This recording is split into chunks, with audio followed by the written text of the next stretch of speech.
नमस्कार, जय हिंद, वंदे मातरम प्यारे साथियों। स्वागत है आपका आपके चैनल जनमानस क्लासेस में। आपको बता दें कि स्क्रीन पे दिख रहा होगा सामान्य ज्ञान। ये सामान्य ज्ञान क्विक रिवीजन का सामान्य ज्ञान है। कम समय में आपके खान सर के नोट्स के माध्यम से आपको वो रिवीजन कराया जा रहा है। कम समय में आप रिवीजन कर सक हमने इसमें भारतीय संविधान शुरू किया। इसके पहले हम विविध डिस्कस कर चुके हैं। जिन भाई बहनों ने विविध और संविधान का पहला पार्ट नहीं देखा, चैनल पे विजिट करके ज़रूर देखें। इससे आपको बहुत ही बेहतरीन लाभ मिलने वाला है प्यारे साथियों, तो बने रहें। अब चलते हैं, देखिए पूरा ये सभी परीक्षाओं के लिए जो समान उपयोगी है, तो बने रहें, आपको इसका ज़रूर फ़ायदा मिलने वाला है। देखिए पहले से हम इसमें डिस्कस क्या कर चुके हैं, तो संविधान सभा के बारे में डिस्कस कर चुके हैं। उसके बाद समितियों के बारे में डिस्कस कर चुके हैं। भाग जितने हैं संविधान के 2200 भाग के डिस्कस कर चुके हैं। अनुसूचियों को डिस्कस कर चुके हैं। उसके बाद अनुसूचियों के साथ साथ संविधान के स्रोत कौन कौन से उसको डिस्कस कर चुके हैं। संविधान के उद्देश्य यानी प्रस्तावना को प्रेम्बल को कर सके हैं। अब उसके बाद केंद्र शासित नागरिकता के बारे में भी हम बात कर चुके हैं। मौलिक अधिकार के बारे में भी बात हो चुकी है। आज जो हमारा राज्य के नीति निर्देशक तत्वों से हम स्टार्टिंग करेंगे प्यारे साथियों।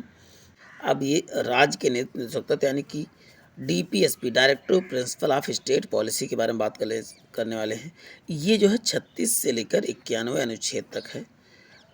अब जिसका स्रोत जो है क्या है, आयरलैंड से।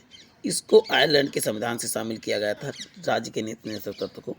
राज्य के नीति निर्देशक का उद्देश्य जो है कल्याणकारी राज्य की स्थापना। ये बहुत बार क्वेश्चन पूछा गया है, कल्याणकारी राज्य की स्थापना जो है किस में निहित है, तो आप बताओगे राज्य के नीति निर्देशक तत्व में। राज्य के नीति निर्देशक तत्व को राज्य के विरुद्ध नहीं है, ये चीज़ें याद रखना। राज्य जब चाहे तब इसको लागू कर सकता है, ये वाद योग्य नहीं है। मतलब आप सुप्रीम कोर्ट या हाई कोर्ट से इसे लागू नहीं करा सकते हो। ये जब राज्य की इच्छा होगी तभी इसको लागू करेगा। अब बात करते हैं अनुच्छेद 37 में इसके बारे में क्या है।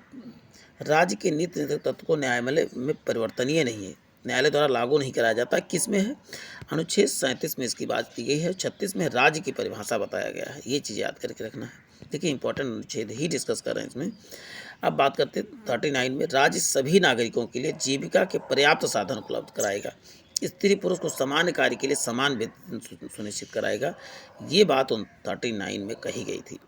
अब बात करते हैं प्यारे साथियों 39 के ए में कहा गया समान न्याय और निःशुल्क कानूनी सहायता जो है की व्यवस्था करेगा। ये बात 42वें संविधान संशोधन 1976 में शामिल किया इंदिरा गांधी के समय में। अब बात करते हैं अनुच्छेद 40 में, राज्य ग्राम पंचायतों का गठन की व्यवस्था करे। ग्राम पंचायत की बात किसमें की गई, 40 चोर की कहानी गांव से जुड़ा हुआ है, तो ऐसे याद कीजिए कि अनुच्छेद 40 जो है में ग्राम पंचायतों का गठन किया गया है। वहीं पर 41 में जो है राज्य कुछ दशाओं में काम से तथा लोक सहायता की जो है बात किसमें की गई है, तो आप बताओ 41 में उचित प्रबंध करेगा कहा गया है। किसमें, 41 में। 42वें में राज्य काम की न्याय संगत और मानोचित दशाओं तथा देख लो महिलाओं को प्रसूति सहायता, देख लो बच्चा पैदा होने पर 5 या 6 हज़ार मिलते हैं, या कहीं कहीं 1400 मिलता है, 1600 मिलता है। ये बात अनुच्छेद 42 में कहा गया है कि प्रसूति सहायता जो है दिया जाए किसको, महिलाओं को, और न्यायोचित मानव दशाओं में काम कर दिया जाए। काम ऐसा दिया जो उसके लिए उचित हो। 43 में जो है राज्य कर्मियों को न्यूनतम मजदूरी और कुटीर उद्योग में संवर्धन का प्रयास, यानी कुटीर जो छोटे छोटे उद्योगों हैं उनको बढ़ावा देने का प्रयास कौन करेगा, राज्य करेगा। राज्य संपूर्ण राज्य क्षेत्र में समान नागरिक संहिता, समान सिविल कोड। देखिए 4 समान है, तो जो सवाल की सिविल कोड की बात इसमें किसमें की गई है, तो 44 में की गई है, और समान सिविल कोड एकमात्र गोवा में ही लागू है। अब 45 की बात करते हैं। राज्य 6 वर्ष से कम आयु के बच्चों को बाल्यावस्था में देख रेख और उनके लिए शिक्षा का प्रबंध, शिक्षा की बात किसमें की गई है, तो आप बताओ 45। निःशुल्क और अनिवार्य शिक्षा इसी में बात की गई है, आप बताओ कि किसमें, अनुच्छेद 45 में ही की गई है। अब बात करते हैं 46 में, अनुसूचित जातियों जनजातियों तथा अन्य दुर्बल वर्गों की शिक्षा और आर्थिक हितों की वृद्धि का प्रयास करेगा, तो आप बताओ किसमें, उत्तर हो जाएगा 46 अनुच्छेद में। 47 में लोगों को पोषाहार तथा जीवन स्तर, देखिए पोषाहार तथा जीवन स्तर लोक स्वास्थ्य के बनाए रखने के लिए उचित प्रबंध करेगा। ये बात जो है किसमें कही गई है, ये बात जो है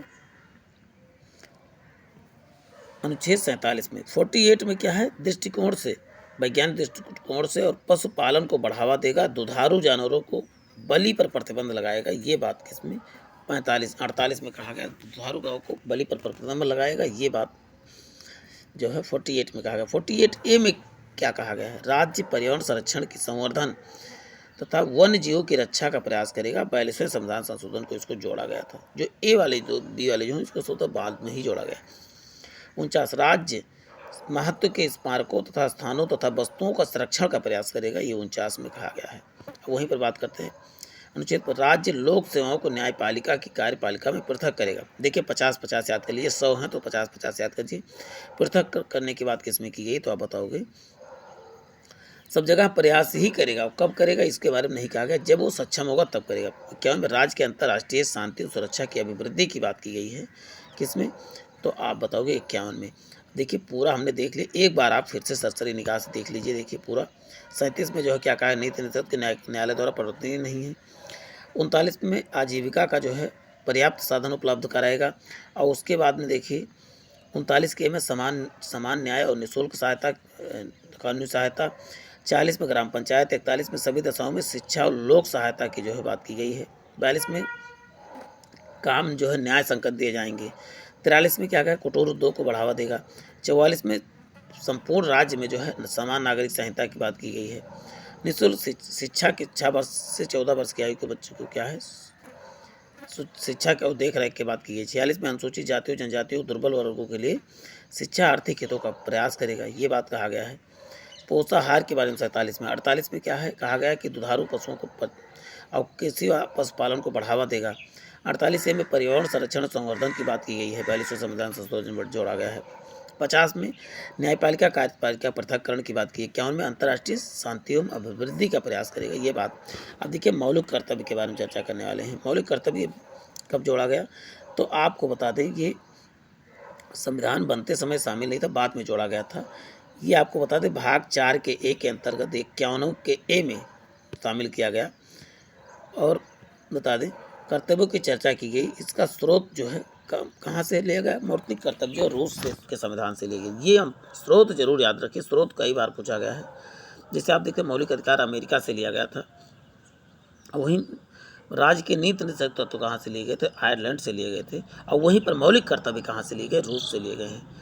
ये सरदार स्वर्ण सिंह समिति की अनुशंसा पर प्रधानमंत्री इंदिरा गांधी के शासनकाल में 42वें संविधान संशोधन 1976 में मौलिक कर्तव्यों को जोड़ा गया।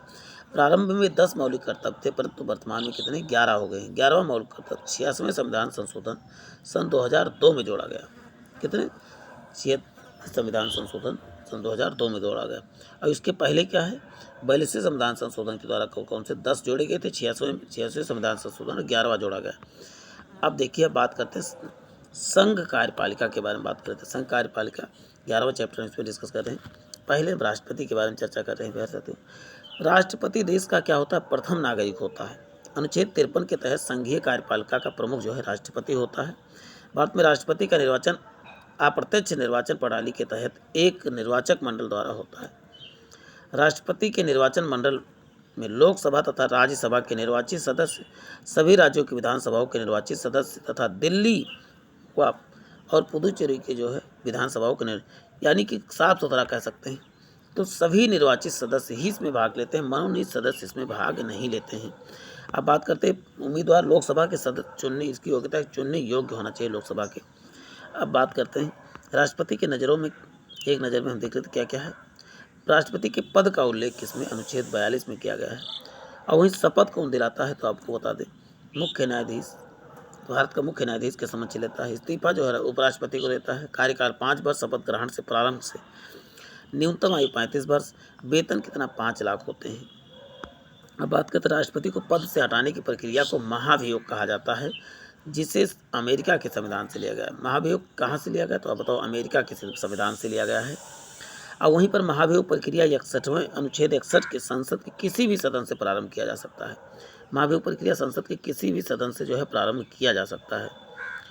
अब देखिए इसमें महाभियोग लाने से पूर्व राष्ट्रपति को 14 दिन पूर्व जो है सूचना देना अनिवार्य है और उसके पद पर रहते हुए महाभियोग नहीं चलाया जा सकता है। अनुच्छेद 62 में यह उल्लेखित है कि किसी भी कारणवश राष्ट्रपति को 6 माह से अधिक का समय रिक्त, राष्ट्रपति पर 6 माह से अधिक जो है रिक्त नहीं रहेगा, अनुच्छेद 62 में कहा गया है। 71 के तहत राष्ट्रपति उपराष्ट्रपति चुनाव संबंधित विवादों पर हस्तक्षेप का अधिकार केवल सर्वोच्च न्यायालय को। राष्ट्रपति उपराष्ट्रपति संबंधी कोई भी जो है चुनाव संबंधित विवाद है तो वो केवल उच्च न्यायालय में, उच्चतम न्यायालय में ही जो है रखा जाएगा। राष्ट्रपति के कार्य एवं शक्तियाँ। संघ कार्यपालिका की समस्त शक्ति जो है राष्ट्रपति में निहित है। संघ कार्यपालिका की समस्त शक्ति किसमें, आप बताओ कि इसी में निहित होती है, यानी कि राष्ट्रपति में। राष्ट्रपति संघ सरकार का महत्वपूर्ण अधिकारियों की नियुक्ति करता है। प्रधानमंत्री, संघीय मंत्री तथा सभी मंत्री, सुप्रीम कोर्ट एवं हाई कोर्ट के न्यायाधीश, राज्यपाल, केंद्र शासित प्रदेशों की नियुक्त प्रतिनिधि, तीनों सेनाओं के प्रमुख, दिल्ली और मुख्य सचिव, सभी मंत्री तथा महान्यायाधीश, लेखा परीक्षक हैं आदि हैं। तो इसके याद रखना है किसको किसको नियुक्त करता है। प्रधानमंत्री, संघ के मंत्री को, सुप्रीम कोर्ट की, हाई कोर्ट के न्यायाधीश को, राज्यपाल, केंद्र शासित प्रदेशों तीनों, इन सबको नियुक्ति कौन करता है, आप बताओगे, राष्ट्रपति ही करता है। राष्ट्रपति तीनों सेनाओं का अध्यक्ष होता है। अभी बात हो, तीनों सेनाओं का अध्यक्ष कौन होता है, तो राष्ट्रपति होता है। अब बात करते हैं अनुच्छेद 72 के तहत राष्ट्रपति को न्यायालय द्वारा दी गई सजा, दंड माफ करने का अधिकार, यानी क्षमा शक्ति का अधिकार किस अनुच्छेद के तहत, ये बहुत बार पूछा गया, तो आप बताओ 72 में है। 80 के तहत राष्ट्रपति राज्यसभा में 12 सदस्यों का मनोनयन कर सकता है। अनुच्छेद 80 में क्या कहा, 12 सदस्यों का मनोनयन की बात किसमें किया गया, तो बताओ, राष्ट्रपति को अधिकार है। कला, विज्ञान, साहित्य और समाज सेवा, 4 क्षेत्रों से जुड़े लोग को ही कला, विज्ञान, साहित्य, समाज सेवा, 4 क्षेत्रों से लोगों को जो है मनोनीत कर सकते हैं।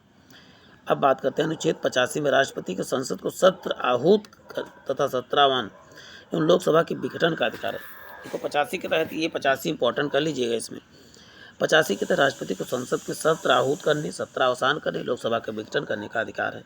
वहीं पर बात करते हैं अनुच्छेद 108 के तहत राष्ट्रपति संसद के दोनों सदनों का संयुक्त अधिवेशन बुलाने का अधिकार है। संयुक्त अधिवेशन की बात किसमें की गई, तो अनुच्छेद 108 आपको रट लेना है कि अधिवेशन बुलाने का अधिकार किसके पास है, तो आप बताओगे, राष्ट्रपति के पास। ही बहुत बार क्वेश्चन पूछा गया। ये 85 वाला भी आपको याद रखना है कि संसद क्या है, लोकसभा को विघटित भी कर सकता है, आहूत कर सकता है, सत्रावसान कर सकता है, किसमें, 85 के तहत। जबकि 108 के तहत आपको बताएं संयुक्त बैठक की बात की गई है। अब बात करते हैं 111 में क्या कहा गया है। 111 में राष्ट्रपति द्वारा सदनों को पारित विधेयक को वीटो, निषेधाधिकार शक्ति का अधिकार है, यानी वीटो पावर की बात किसमें की गई है, तो 111 में वीटो पावर। ये जितने इंपॉर्टेंट इसमें दिए हैं सब इंपॉर्टेंट है, सबको आपको ध्यानपूर्वक पढ़ लेना है, याद कर लेना है। वीटो पावर किसमें बात किया, निषेधात्मक शक्ति का बात किसमें किया गया, तो आप बताओगे अनुच्छेद 11 में। अब वहीं पर बात करेंगे अध्यादेश जारी कर, 123 में अध्यादेश जारी करने का अधिकार किसमें है, तो ये 123 अध्यादेश। और ये अध्यादेश तो बहुत, जब सदन के दोनों सदन सत्र में नहीं उपस्थित होते हैं, कोई कानून लाना आवश्यक तो अध्यादेश लाया जाता है टेम्परेरी कानून के तौर पे, तो 123 के तहत जो है लाया जाता है। अब बात करते हैं परामर्शदारी शक्ति, 143 के तहत जो है विधिक मामले में सर्वोच्च न्यायालय के परामर्श ले सकता है, लेकिन प्रश्न मानने के लिए बाध्य नहीं है, ये बात कहा गया 143 में। परामर्शदारी शक्ति किसको प्राप्त है, तो आप बताओगे, राष्ट्रपति को। अनुच्छेद 280 के तहत राष्ट्रपति जो है प्रत्येक 5वें वर्ष वित्त आयोग का गठन करेगा। 280 के तहत वित्त आयोग का गठन कौन करेगा, तो बताओगे, राष्ट्रपति ही करेगा। अब वहीं पर बात करते हैं आपात के स्थिति में राष्ट्रपति की विशेष शक्तियाँ प्रदान है, कौन कौन से। अनुच्छेद 352 के तहत युद्ध तथा बाह्य आक्रमण तथा सशस्त्र विद्रोह के दौरान राष्ट्रीय आपातकाल की घोषणा कर सकता है। युद्ध, बाह्य आक्रमण तथा सशस्त्र, देखिए सशस्त्र विद्रोह, तीन कंडीशन कौन कौन से हैं, युद्ध हो गया, बाह्य आक्रमण हो गया, सशस्त्र विद्रोह हो गया, इन्हीं 3 कंडीशन पर केवल क्या लग सकता है, राष्ट्रीय आपात लग सकता है। लेकिन 356 के तहत संवैधानिक तंत्र विफल होने पर आपातकालीन राष्ट्रपति शासन की घोषणा कर सकता है। 360 के तहत जो है जब आर्थिक स्थिति खराब होने तो वित्तीय आपातकाल की 3 तरह के आपातकाल हों, तीनों तरह देखिए, पहला है राष्ट्रीय आपातकाल, दूसरा है राष्ट्रपति शासन जिसे राज्य आपातकाल कहते हैं, चौथा जो है वित्तीय आपातकाल, तीसरा तो वित्तीय। तो इनको आप ध्यानपूर्वक देख लेना है, कर सकते। अब हम उपराष्ट्रपति की चर्चा करने वाले हैं। देखिए उपराष्ट्रपति, संविधान के अनुच्छेद 63 में यह प्रावधान किया गया कि भारत की एक उपराष्ट्रपति होगा। उपराष्ट्रपति का निर्वाचन अप्रत्यक्ष तथा निर्वाचन प्रणाली के तहत किया जाएगा, जिसे संसद के दोनों सदनों के सभी सदस्य, देखिए राष्ट्रपति में केवल निर्वाचित सदस्य, लेकिन संसद के दोनों के सदनों के जो है निर्वाचित सदस्य, सभी सदस्य जो है भाग लेते हैं। उपराष्ट्रपति उम्मीदवार को राज्यसभा का सदस्य चुने जाने की योग्यता अनिवार्य है। राज्यसभा का सभापति भी यही होता है। अब इसके बारे में एक नज़र में देख लेते हैं। कहा गया है पद का उल्लेख 63 में। पद का स्रोत क्या है? अमेरिका से। जबकि शपथ इसमें राष्ट्रपति के समक्ष लेते हैं कौन, और वहीं पर इस्तीफा राष्ट्रपति को देते हैं। कार्यकाल 5 वर्ष शपथ ग्रहण से ही प्रारंभ होता है। न्यूनतम आयु कितना है? 35 वर्ष होता है। न्यूनतम आयु 35 वर्ष। अब बात है उपराष्ट्रपति, उसके पद के कार्यकाल का महाभियोग प्रक्रिया से हटाया, इसको भी महाभियोग प्रक्रिया से हटाया जा सकता है। हटाने से महाभियोग प्रस्ताव सर्वप्रथम राज्यसभा में ही पेश किया जाता है। इसमें कंडीशन है, राज्यसभा में ही सर्वप्रथम पेश किया जाएगा। उपराष्ट्रपति राज्यसभा का पदेन सभापति होता है।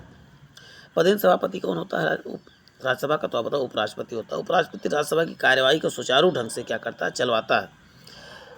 वहीं इसको आपको बताएं, उपराष्ट्रपति को वेतन नहीं मिलता, सभापति का वेतन मिलता है। राष्ट्रपति पद रिक्त होने पर स्थिति में उपराष्ट्रपति जो होता है कार्यवाहक रूप में कार्य करता है।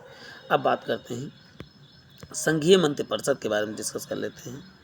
अब हम संघीय मंत्रिपरिषद व प्रधानमंत्री के बारे में डिस्कस करने वाले प्यारे साथियों, बने रही। ये सेशन आपके लिए बहुत इंपॉर्टेंट साबित होने वाला है।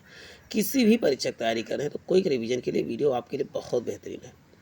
प्यारे साथियों, अनुच्छेद 74 के तहत राष्ट्रपति को विचार विमर्श की सहायता देने हेतु संघीय मंत्रिपरिषद होती है। इसका मुखिया कौन होता है? तो प्रधानमंत्री होता है। संघीय मंत्रिपरिषद की सहायता सभी मंत्री सदस्य होते हैं। संघीय मंत्रिपरिषद के सभी जो है संसद के सदस्य होते हैं। अब बात करते हैं संघीय मंत्रिपरिषद सभी मंत्रियों की नियुक्ति जो है राष्ट्रपति प्रधानमंत्री के सलाह पर, जो मंत्री की नियुक्ति कौन करता है? तो बताओगे प्रधानमंत्री करता है। प्रधानमंत्री की सलाह पर राष्ट्रपति करता है। संघीय मंत्रिपरिषद में मंत्री जो है राष्ट्रपति के प्रसाद पर्यंत धारण करते, जब तक चाहे मंत्री तब तक बना रह सकते, राष्ट्रपति के प्रसाद पर्यंत कार्य करता है, कोई रूल नहीं हटाने के लिए। संघीय मंत्रिपरिषद के सभी जो है मंत्री सामूहिक रूप से लोकसभा के प्रति उत्तरदायी होते हैं। किसके? लोकसभा के प्रति। जितने मंत्री होते हैं लोकसभा के प्रति, राज्यसभा नहीं, लोकसभा के प्रति उत्तरदायी होते हैं। 3 प्रकार के मंत्री होते हैं, कैबिनेट मंत्री, राज्य मंत्री और स्वतंत्र प्रभार। राज्य मंत्री, स्वतंत्र प्रभार, 3 तरह के मंत्री होते हैं प्यारे साथियों। अब बात करते हैं संघीय मंत्रिपरिषद कुल मंत्रियों की संख्या प्रधानमंत्री सहित जो है 15% से अधिक नहीं हो सकती है। कहा गया अनुच्छेद 75 के तहत राष्ट्रपति प्रधानमंत्री की नियुक्ति करता है। अन्य मंत्रियों की नियुक्ति जो है प्रधानमंत्री की सलाह पर करता है। देखिए इसका भी हम डिस्कशन कर चुके हैं, मंत्रियों की नियुक्ति कैसे होती है। तो प्रधानमंत्री के बारे में जान लेते हैं। नियुक्ति जो है राष्ट्रपति द्वारा, शपथ जो है राष्ट्रपति के समक्ष लेता है, और वहीं पर इस्तीफा किसके समक्ष देता है? तो राष्ट्रपति को ही इस्तीफा देगा। अब कार्यकाल कितना? 5 वर्ष होता है, और न्यूनतम आयु 25 वर्ष होती है। लेकिन यदि लोकसभा से चुना जाता है तो 25 होगी। लेकिन यदि राज्यसभा से प्रधानमंत्री को चुना जाता है तो आयु मिनिमम कितनी? क्योंकि राज्यसभा का सदस्य बनने के लिए 30 एज की जरूरत है, यानी। अब बात करते हैं प्यारे साथियों, नेक्स्ट है देखिए प्रधानमंत्री के कार्य एवं शक्तियों के बारे में बात कर लेते हैं। कार्य कौन से हैं? प्रधानमंत्री संघीय कार्यपालिका का वास्तविक प्रमुख होता है, और वही प्रधानमंत्री नीति आयोग का क्या है? पदेन अध्यक्ष होता है। मतलब जैसे प्रधानमंत्री बनता है, ये नीति आयोग का अध्यक्ष स्वतः बन जाता है, क्योंकि किसी को बनाने की जरूरत नहीं होती है। वही प्रधानमंत्री राष्ट्रीय विकास परिषद का पदेन अध्यक्ष होता है। अनुच्छेद 85 के तहत राष्ट्रपति प्रधानमंत्री के सलाह पर जो है लोकसभा को विघटित व भंग कर सकता है। ये बात किस में कहा गया है? 85 में। देखिए 85 जो राष्ट्रपति पढ़ रहे थे वहाँ पर भी हमने देखा था, प्रधानमंत्री की सलाह पर लोकसभा का जो है विघटित भी कर सकता है, सत्रावसान भी कर सकता है, और सत्र का आहूत भी कर सकता है, बुला भी सकता है। अब बात करते हैं महान न्यायवादी के बारे में बात कर लेते हैं। पैसा तो बने रहे हमारे साथ, ये सेशन आपके लिए बहुत ही लाभप्रद होने वाला है। किसी भी परीक्षा की तैयारी कर रहे हैं तो क्विक रिवीजन बहुत जरूरी होती है। एक बार तो आपने पढ़ा ही होगा, लेकिन क्विक रिवीजन कर लेते तो आपके माइंड में फिर से रिकॉल हो जाती है चीज़ें। जैसे महान न्यायवादी आए तो महान न्यायवादी से जितने रिलेटेड आपने क्वेश्चन पढ़ा होगा वो क्वेश्चन आपके माइंड में स्वतः आ जाती है। ये साइकोलॉजिकल इफेक्ट है, कह सकते हैं। अब वहीं पर संविधान के अनुच्छेद 76 के तहत जो है संघीय मंत्रिपरिषद की सलाह पर राष्ट्रपति महान न्यायवादी की नियुक्ति करता है। कौन नियुक्ति करता है? राष्ट्रपति। किस अनुच्छेद के तहत? देखिए आर्टिकल जरूर याद रखिए, आर्टिकल से क्वेश्चन आते ही आते हैं। महान्यायवादी देश का सर्वोच्च कानूनी सलाहकार। सर्वोच्च कानूनी सलाहकार कौन होता है देश का? तो आप बताओगे महान न्यायवादी होता है। अब वहीं पर महान न्यायाधीश देश के सभी न्यायालय की सुनवाई करने का अधिकार रखता है। महान्यायाधीश संसद का सदस्य नहीं होता, लेकिन संसद के किसी भी सदन में कार्रवाई में भाग ले सकता है, लेकिन वोट नहीं कर सकता। ये चीज़ याद रखना है, कार्रवाई में भाग ले सकता है लेकिन वोट नहीं कर सकता है। महान्यायाधीश सदन में मत का प्रयोग नहीं कर सकता। देखिए बात कहा गया है, महान्यायाधीश की पद योग्यताएं सर्वोच्च न्यायालय के न्यायाधीशों के समान होती हैं। प्रथम महान्यायाधीश न्यायाधीश कौन सा है? एस.सी. सीटलवान है। वर्तमान में कौन है? आर. वेंकट रमणी है। ये चीज़ें, प्रथम कौन है? एम.सी. सीतलवाड़ थे प्रथम महान्यायवादी, यानी अटॉर्नी जनरल ऑफ इंडिया कौन थे? तो उत्तर आप क्या बताएंगे?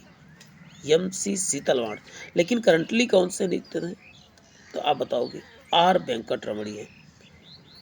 नेक्स्ट टॉपिक है हमारा नियंत्रक एवं लेखा परीक्षक, जिसे आप कहते हो controller auditor general of India. देखिए इससे भी रिलेटेड क्वेश्चन जो है एग्जाम में काफ़ी रेज होते हैं, तो इसको भी पढ़ना बहुत ही, यानी संविधान के सभी चीज़ें आपको क्विक रिवीजन के तौर पे दी जाएंगी, जिसको आपको ध्यानपूर्वक वॉच करना है। वन नहीं, कम से कम 3 टाइम्स आपको वॉच करना है। ये 3 टाइम्स आप देख लेते हैं तो चीज़ें आपके लिए हलवा हो जाएंगी, आसान हो जाएंगी, और एग्जाम में बैठेंगे तो कहीं न कहीं सातवें आसमान पे होंगे। इसलिए कहता हूँ जो भी देखें पूरा देखें, क्योंकि अधूरा ज्ञान ना तो ले ना ही दे। अधूरा ज्ञान क्या होता है? विष के समान होता है। अधूरा ज्ञान विष के समान, और अधूरा ज्ञान ना ही ले ना दे, ये आपका सिद्धांत होना चाहिए प्यारे साथियों। वहीं पर बात भारत का शासन अधिनियम 1858 के तहत जो है 1860 में महालेखा परीक्षक पद का प्रावधान किया गया था। किसमें? महालेखा परीक्षक का। संविधान के 148 तथा 151 से नियंत्रक महालेखा परीक्षक का एक का उल्लेख किया गया है। 148 से लेकर इन 3-4 अनुच्छेद इसके लिए बनाए गए हैं। अनुच्छेद 148 के तहत संघीय मंत्रिपरिषद की सिफारिश पर राष्ट्रपति नियंत्रक महालेखा परीक्षक की कौन है? नियुक्ति करेगा। और नियंत्रक महालेखा परीक्षक का कार्यकाल जो है पद ग्रहण के 6 वर्ष या 65 वर्ष की आयु तक, जो भी पहले हो, 6 वर्ष रहेगा या 65 वर्ष रहेगा, जो भी पहले हो, नियंत्रक महालेखा परीक्षक उसके पद का कार्यकाल पूर्व भी हटाया जा सकता है, जिसकी विधि जो है सुप्रीम कोर्ट के न्यायाधीश के पद हटाने, सुप्रीम कोर्ट के जिसे न्यायाधीश को हटाया जाता है उसी प्रक्रिया के द्वारा इसको हटाया जा सकता है। नियंत्रक महालेखा परीक्षक मुख्य कार्य लोक धन के व्यय को निगरानी करना, ये कैग का कार्य होता है। देखो घोटाले जो उजागर करता है यही उजागर करता है। अब बात करते हैं नियंत्रक एवं महालेखा परीक्षक की रिपोर्ट की जांच जो है लोक लेखा समिति करती है, जिस कारण नियंत्रक एवं महालेखा परीक्षक को लोक लेखा समिति का मित्र, दार्शनिक व मार्गदर्शक कहा जाता है। देखिए कहा गया है नियंत्रक महालेखा परीक्षक की रिपोर्ट की जांच जो है लोक लेखा समिति करती है, जिसका कहते हैं इसी कारण से महालेखा परीक्षक का समिति का मित्र, दार्शनिक या मार्गदर्शक किसे कहा था? लोक लेखा समिति को कहा ही जाता है। 1976 में लेखा CGA नाम पद का निर्माण किया गया, जिसकी नियुक्ति क्या की? राष्ट्रपति ने किया। अब बात करें भारतीय नियंत्रक महालेखा परीक्षक कौन है? प्रथम नियंत्रक के महालेखा परीक्षक कौन थे? तो नरहर राव थे। भारत में वर्तमान में नियंत्रक महालेखा परीक्षक गिरीश चंद्र मुर्मू है। बात करते हैं संघीय विधायिका के बारे में।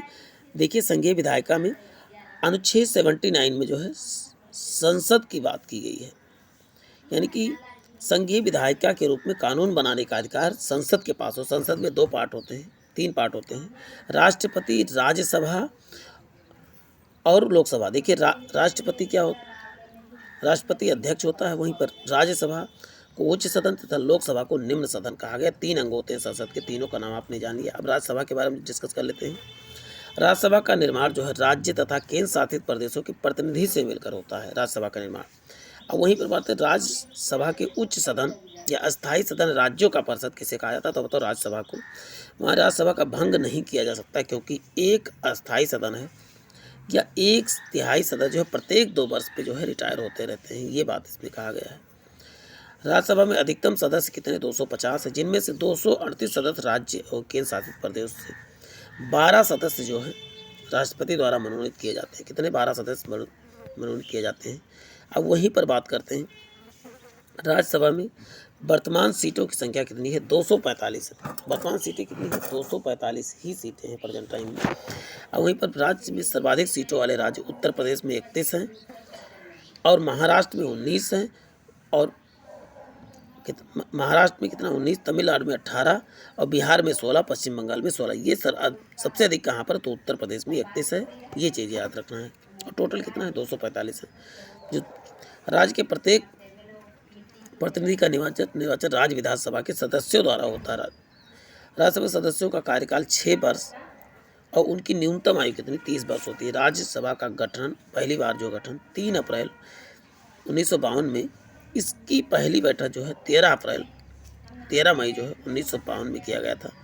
राष्ट्रपति राज्यसभा का पदेन सभापति होता है परंतु राज्यसभा का सदस्य नहीं होता है। पदेन सभापति कौन होता है? राज्यसभा का उपराष्ट्रपति, परंतु राज्यसभा का सदस्य नहीं होता है। राज्यसभा अपने सदस्यों में से उपसभापति चुनाव कर सकती है। प्रथम उपसभापति सर्वपल्ली राधाकृष्णन तथा प्रथम उपसभापति एस.बी. जो है कृष्णमूर्ति थे। सभापति कौन से सर्वपल्ली थे? उस समय के उपराष्ट्रपति भी यही थे। उपसभापति कौन थे? तो आप क्या बताओगे प्यारे साथियों? उपसभापति कृष्णमूर्ति थे। अब बात करते हैं प्रथम महिला सभापति कौन थी? वायलट अल्वा क्या थी? राज्यसभा की प्रथम उपसभापति थी वायलट अल्वा। राज्यसभा के वर्तमान सभापति जगदीश धड़कन, जबकि उपसभापति कौन था? हरिवंश नारायण है। तो ये चीज़ें याद करके रखना है प्यारे साथियों। अब हम आगे डिस्कस करते हैं लोकसभा के बारे में। अब बात करते हैं लोकसभा जो है का संगठन जो है सार्वभौमिक वयस्क मताधिकार पे होता है, यानी कि डायरेक्ट चुनाव होता है इसमें। लोकसभा में निम्न सदन, अस्थायी सदन या जनता का सदन किसे कहा था? लोकसभा को ही कहा जाता है। लोकसभा में अधिकतम सदस्य की संख्या 550 है, जिसमें 20 जो है केंद्र शासित प्रदेशों के लिए और 530 कितने राज्यों के लिए हैं। लेकिन जो है वर्तमान सदस्यों की संख्या कितनी है? 543 ही है। लोकसभा में सर्वाधिक सीटों की संख्या कहाँ? उत्तर प्रदेश में कितना? 80, महाराष्ट्र में 48, पश्चिम बंगाल में 42 और बिहार में कितना है? तो आप बताओगे 40 है। तमिलनाडु में कितना है? 39 है। और लोकसभा के सदस्यों का कार्यकाल 5 वर्ष और न्यूनतम आयु कितना होता है? 25 वर्ष होता है। वहीं पर आपातकाल के दौरान लोकसभा के कार्यकाल एक बार में केवल एक बार ही बढ़ाया जा सकता है। एक वर्ष के लिए बढ़ाया जा सकता है एक बार में। और वही 1976 में 42वें संविधान संशोधन अधिनियम के द्वारा जो है 5 वर्ष से बढ़ाकर 6 वर्ष कर दिया, परंतु वर्ष 1978 में 44वें संविधान संशोधन द्वारा जो है फिर से 6 वर्ष से 5 वर्ष कर दिया गया। पहले 5 से 6 किया गया था, फिर 6 से 5 कर दिया गया इसको 44वें संविधान संशोधन। ये एक चीज़ याद कर लेना प्यारे साथियों। लोकसभा अपने सदस्यों में से एक अध्यक्ष तथा एक उपाध्यक्ष चुन सकती है। संयुक्त अधिवेशन की अध्यक्षता जो है सदैव लोकसभा अध्यक्ष ही करेगा। कोई धन विधेयक का निर्णय जो है सदैव लोकसभा अध्यक्ष ही करता है। धन विधेयक जो है लोकसभा में भी प्रस्तुत होते हैं, परंतु राज्यसभा धन विधेयक में अधिकतम 14 दिनों तक ही रोक सकती है, इससे ज़्यादा रोक नहीं सकती। इसके बाद ये पारित मान लिया जाएगा। पहली लोकसभा का गठन 1952 में हुआ। वर्तमान में 17वीं लोकसभा 2019 से 2024 पूरी चल रही है। लोकसभा के प्रथम अध्यक्ष गणेश वासुदेव देवमालंकर हैं पहली। और वहीं पर आप जानते हैं 24 में भी चुनाव हो चुका है दोबारा। अब बात करते हैं पहली अध्यक्ष तो मेरा कुमार थी, उनके अतिरिक्त सुमित्रा महाजन भी लोकसभा के अध्यक्ष रह चुकी हैं। अब बात करते हैं लोकसभा के प्रथम उपाध्यक्ष जो अनंत साइनम थे। कौन? अनंत साइनम थे। और वहीं लोकसभा के वर्तमान अध्यक्ष कौन थे? ओम बिड़ला।